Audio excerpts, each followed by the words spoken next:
Good morning students. हम पढ़ रहे हैं आंकड़ों का प्रबंधन और आंकड़ों के प्रबंधन में आज हम पहुंचे हैं आय चित्र के ऊपर। हमने पहले बारंबारता बंटन सारणी बनाना सीखा और उसके बाद वर्ग अंतराल से बारंबारता बंटन सारणी बनाना सीखा और अब हम आय चित्र जो वर्ग अंतराल से हम बारंबारता बंटन सारणी हमने बनाई है उसका आय चित्र बनाना है। मैंने ये कहा था कि लगातार कोई काम हो रहा है, लगातार कोई चीज हमारे पास आ रही है, उसके लिए हम क्या बनाते हैं, उसके लिए हम आय चित्र का प्रयोग करते हैं। और यदि अलग अलग काम हमारे पास है तो हम दंडालेख का प्रयोग करते हैं। तो अभी जैसे अंक है, ये गणित के टेस्ट में प्राप्त अंक है, ये 50 में से 0 से 10 कितने बच्चों के आए हैं, 10 से 20 कितने बच्चों के आए हैं, एक दूसरे से जुड़े हुए हैं ये 0 से 10, 10 से 20, 20 से 30, 30 से 40।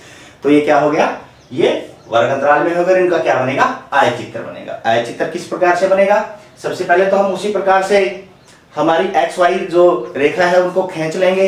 उसके बाद यहाँ पे विद्यार्थियों की संख्या और इधर प्राप्तांक, अर्थात जो वर्ग अंतराल है वो नीचे आएगा। वर्ग अंतराल कहाँ आएगा, नीचे।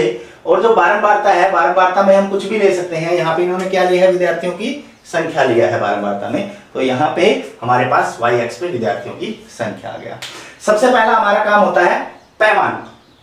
पैमाना एक इकाई कितनों के बराबर लेना है। अब यहां से हम देखेंगे मैक्सिमम बारंबारता, ज्यादा से ज्यादा बारंबारता किसकी है, 15 है 30 से 40 की।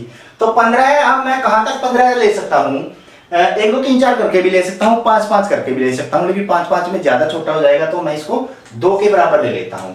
एक इकाई बराबर 2 विद्यार्थी। उधर विद्यार्थी है, अभी ध्यान से देखें, यहां पे क्या है, मेरे पास विद्यार्थी है, तो 2 विद्यार्थी। अब मैं यहां से शुरू करूंगा, ये 0 है, 2 4 6 8 10 12 14 16 18 है। इसमें 15 हमारा कवर हो रहा है जो मैक्सिमम संख्या है, तो हमने छोड़ दिया। उसके बाद अब 0 से 10 20 30 40 50 60 70 ये वाले वर्ग अंतराल 0 से 10, 10 से 20। सबसे पहले पहला वर्ग अंतराल क्या है, 0 से 10, और वो कितना है, 2 के बराबर है, इसके ही बराबर है। तो मैं क्या करूंगा, एक स्केल से या किसी भी चीज से इस प्रकार में लेके एक लाइन यहां तक होगी मेरी। स्केल से बनाना है आपको, ये मेरे पास जो साधन उपलब्ध है मैं उन्हीं से काम कर रहा हूं, ठीक है ना। इस लॉकडाउन में हमारे पास जितने भी साधन उपलब्ध है हम उन्हीं से काम कर रहे हैं। ये आ गया 0 से 10 2, और आगे कितना है 5। अब 5 मेरा कहां पे आएगा, 4 और 6 के बीच में, 4 और 6 के बीच में आएगा। तो मैं हल्का सा यहाँ पे एक निशान ले लेता हूं, जितनी मुझे जरूरत हो उतना रखूंगा। पहले तो हम ये 10 वाले के साथ ही सीधा खींचेंगे, ठीक है ना, यहां तक आ गया। फिर हम 20, 10 से 20 मेरे पास कितना था, ये देखो। अब दंडालेख और आय चित्र में अंतर समझ में आया, समझ में आया। दंडालेख अलग अलग होते थे, लेकिन 0 से 10, 10 से 20 बिल्कुल के साथ ही सटक के बनाया हुआ है। अब 20 से 30 में कितने हैं, 8, तो ये यहां 8 है मेरा। तो मैं एक बार पहले तो 8 को ही चिन्हित कर लेता हूं कि 8 लगभग इतना आएगा। फिर ऊपर से मैं यहां से इसको मिला दूंगा, 30 तक है ना, ये हो गया।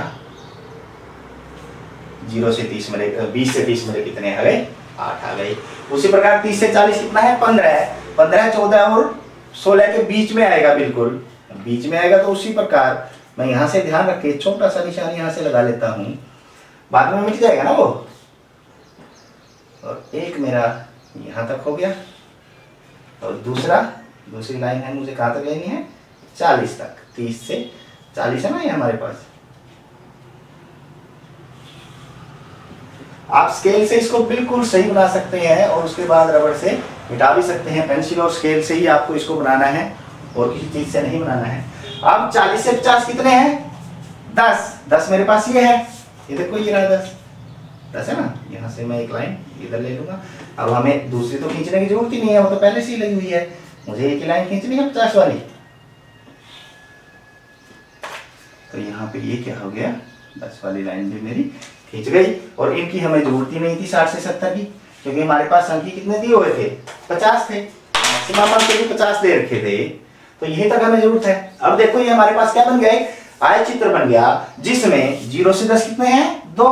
वैसे लिख रहा हूं मैं, लिखने की जरूरत नहीं है। ये कितने हैं, 5, आगे कितने हैं 8, और आगे कितने हैं 15, और आगे कितने हैं 10। 40 से 50 में 10। ये क्या थे, प्राप्तांक। आशा है कि आय चित्र आपको बनाना आ गया होगा। अब इनसे संबंधित प्रश्न भी पूछे जाते हैं। कैसे प्रश्न पूछे जाते हैं जरा ध्यान से देखें। 0 से 10 वर्ग अंतराल में या 0 से 10 कितने बच्चों ने अंक प्राप्त किए। 0 से 10 कितने बच्चों ने अंक प्राप्त किए, 2 अंक प्राप्त किए। सबसे ज्यादा बच्चे कौन से वर्ग अंतराल में हैं, या कितने अंक सबसे ज्यादा बच्चों ने प्राप्त किए। कितने अंक प्राप्त किए, सबसे ज्यादा बच्चे कितने हैं हमारे पास, 15 हैं। और कितने अंक प्राप्त किए, 30 से 40 अंक प्राप्त किए हैं। या सबसे ज्यादा प्राप्तांक करने वाले बच्चों के वर्ग अंतराल की ऊपरी सीमा क्या है। ऊपरी सीमा क्या है, सबसे ज्यादा 15 थे, और ये अगर 30 से 40, और इसकी ऊपरी सीमा क्या है, 40 है। बताया था ना, ये निम्न सीमा है, निचली सीमा है, ये ऊपरी सीमा है, 40 हो गई हमारे पास। ठीक है। और एक और चीज आ सकती है इसके अंदर, 30 या उससे ज्यादा अंक प्राप्त करने वाले कितने बच्चे हैं। अब 30 इसमें शामिल नहीं है, 30 इसमें शामिल है, तो 30 और उससे ज्यादा तो ये भी आ गया, 40 से 50 है, तो 30 या उससे ज्यादा में दोनों आएंगे।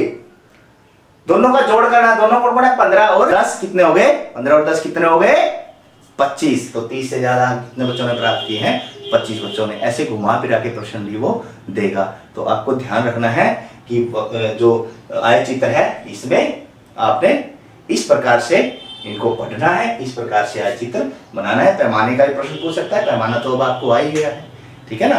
अब आशा है कि आय चित्र आपको समझ में आ गया होगा, और अब ये प्रश्न कीजिए और अपने अध्यापकों को दिखाइए।